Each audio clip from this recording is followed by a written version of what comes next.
Greetings, everyone. We're coming up now to the third Sunday of Lent. One of the things I shared last week in my homily was this idea of journey, that we saw Abram encountering God and be invited onto this journey. He did not know where at the point. But also I've been reflecting on the idea of the disciples were on a journey with Jesus. And they didn't know, they had been called by Jesus and something powerful had happened. They had encountered him. But their realization of who he really was a process, and they were transformed bit by bit. So we are, you could also say we're on our Lenten journey. And week by week, we're trying to open ourselves to the work of Jesus in our lives. And much of what we do or don't do during Lent is about making space, is about creating a space so that the Lord can come in and do his work.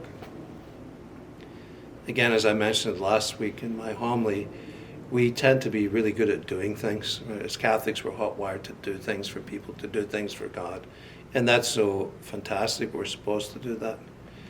But that doing things can never and should never be a substitute for an actual relationship with Jesus. In fact, the things that we do should come out of a vibrant, profound relationship with the Lord. And so my encouragement as we go through this journey together in Lent is to really make space. I said again last week that the best thing you can do in Lent is to get out of the way and to allow the Lord to transform you. This word encounter is so important for us because an encounter, a true encounter with Jesus, is the thing that transforms everything. We're in year A of our readings for Lent, and we're going to see these beautiful, lengthy Gospels from the Gospel of John. And this Sunday we're going to hear about the woman at the well that Jesus meets. And it's this really beautiful conversation. And you see how Jesus is so tender with this woman. She comes to gather water to go to the well in the middle of the day, which you would never do because it's so hot. You would go at the beginning, the woman would go at the beginning of the day. And so immediately you know something's off. And why did she go in the middle of the day? Because she was a scandal to people. She'd been married 5 times, and the man that she was living with at that moment was not her husband. And you see it in the conversation, and I really encourage you, if you have a chance, to slowly read through the Gospel because it's beautiful. You see in the midst of the conversation, it's all about water, living water. It's about thirst. And one of the most important parts of it is that Jesus is thirsting for her. He's thirsting for her faith.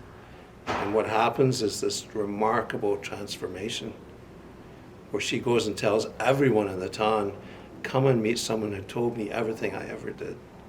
And so it's a beautiful example of this idea of encounter. Jesus is very intentional about going to that well, intentional about meeting her, knowing that even meeting her on his own would seem to some people to be scandalous. But the Lord is not afraid to seem like it's scandalous because his love and his mercy endures forever.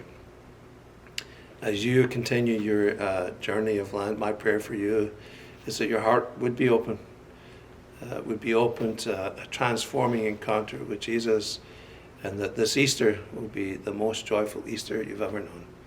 God bless you.